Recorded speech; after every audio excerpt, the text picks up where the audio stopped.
Fusilamientos, sí, hemos fusilado, fusilamos y seguiremos fusilando mientras sea necesario. Nuestra lucha es una lucha a muerte.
Ernesto Guevara de la Serna es, para muchos, un ídolo.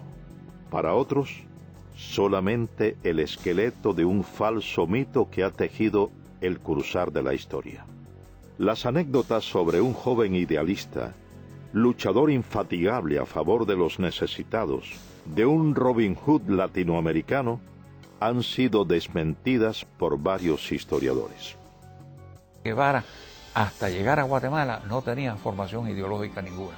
Era el aventurero aquel que lo que le interesaba era el juego de fútbol y la indiferencia y la fotografía que tomaba.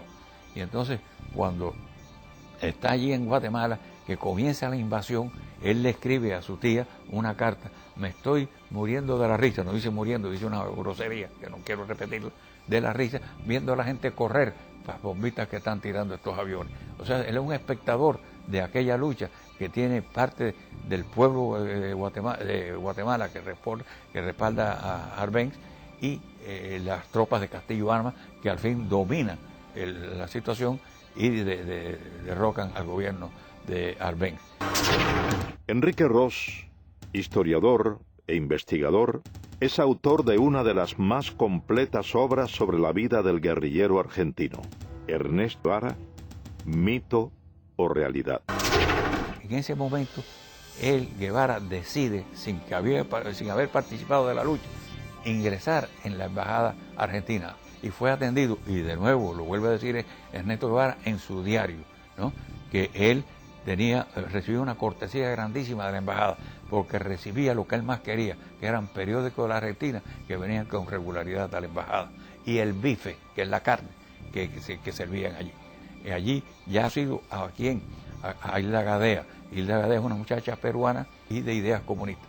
Y es Hilda Gadea quien empieza a formar ideológicamente a Ernesto Guevara y quien lo presenta a una serie de figuras, lo había presentado, del gobierno de Arbenz. Así que ahí es cuando él empieza a formarse. Y ya había ha hecho contacto también a través de Hilda Gadea con Ñico López, que es el primer cubano con quien él hace contacto en Guatemala.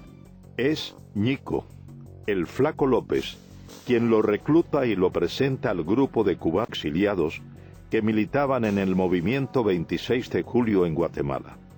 De esta forma, Guevara inicia una faceta de revolucionario y posteriormente viaja junto al grupo de cubanos a México. Varios estudios apuntan a que Ernesto Guevara, a su llegada a México, ya tenía definido su carácter de hombre cruel, de ejecutor de sus potenciales enemigos. En carta dirigida a su amiga y exnovia Tita Infante, señala: si se hubieran producido esos fusilamientos, el gobierno hubiera conservado la posibilidad de devolver el golpe, refiriéndose al derrocamiento del gobierno de Jacobo Arbenz en Guatemala. Yo conocí a Guevara a mediados del año 56 en México. Ahí una cafetería, un bar que había ahí por el Zócalo, pegado ahí al Zócalo, que ahí concurrían muchos revolucionarios, ¿no? De distintas tendencias, ¿no? Lázaro Guerra militó en los movimientos revolucionarios cubanos. Marchó a México en calidad de exiliado y fue uno de los sobrevivientes de la expedición del Corintia. A mí el que me presenta es Ñico López. Pero al otro día que Ñico López viene, me dice, oye, lo que te presenté, fulano, eso no sirve, ¿verdad? No te creas que vaya, cualquier cosa, eso no sirve. Él no es como tú y como nosotros y como yo. Este tipo es un tipo maquiavélico, ¿sabes? Y él es que le lleva y trae a Fidel todo el trajín de nosotros. Es un tipo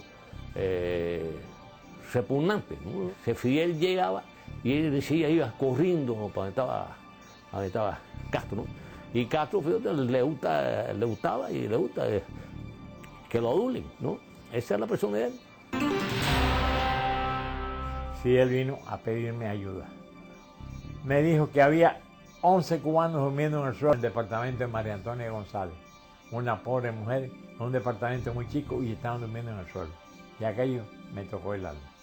Y le dije, mándame 7 o 8 para acá, yo les haré una comida al día y alojamiento. Orlando de Cárdenas, periodista, fue amigo de Fidel Castro. Vivía en México y fue uno de los principales colaboradores del movimiento 26 de julio en tierras aztecas. A él al principio se le dijo doctor Guevara o Ernesto Guevara, pero cuando vimos que él se hacía burla de nuestra manera de hablar, entonces en represalia ya no le dijimos nunca más Guevara ni Ernesto, le decíamos el Che. Para todo el Che y el Che y el Che, y se le quedó lo del Che, que hasta el mismo Fidel y Raúl le decían el Che.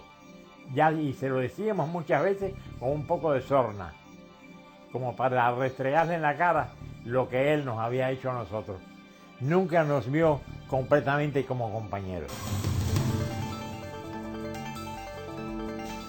Guevara nunca llegó a intimar totalmente con el grupo de jóvenes revolucionarios cubanos. Cuentan quienes compartieron con él el entrenamiento militar en tierras aztecas que su desprecio hacia los cubanos siempre se hacía sentir.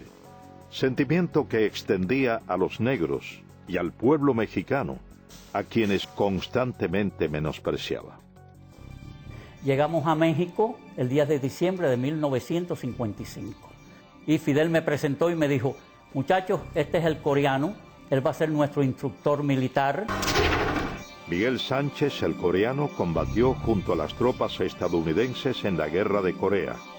Fue reclutado por Fidel Castro como instructor militar de los cubanos que se entrenaban en México. Allí en la casa de María Antonia González conocí a Ernesto Guevara de la Serna, que después le decían el Che, todavía le decíamos el Chancho, porque él tenía poca afición por bañarse y siempre tenía un olorcito arriba que olía como a riñón hervido. Al principio quiso entrar en INA y yo lo paré tranquilamente y le dije, yo estoy a cargo del entrenamiento militar, tú no eres más que un soldado. Se me puso a echar una sonrisita y yo le dije, 20 planchas, Ernesto Guevara de la Serna, y dio las 20 planchas. Él despreciaba a los negros, muchísimas veces tenía problemas con Juan Almeida Bosque, que le decía el negrito, y Juan Almeida se insultaba, y entonces yo dije, mira Juan, tú lo que tienes que decirle cuando te diga el negrito, dile el chancho porque tú no te bañas. Y así se lo decía Juan Almeida Bosque. Después despreciaba a los indios. Fíjate cómo dijo, la indiada.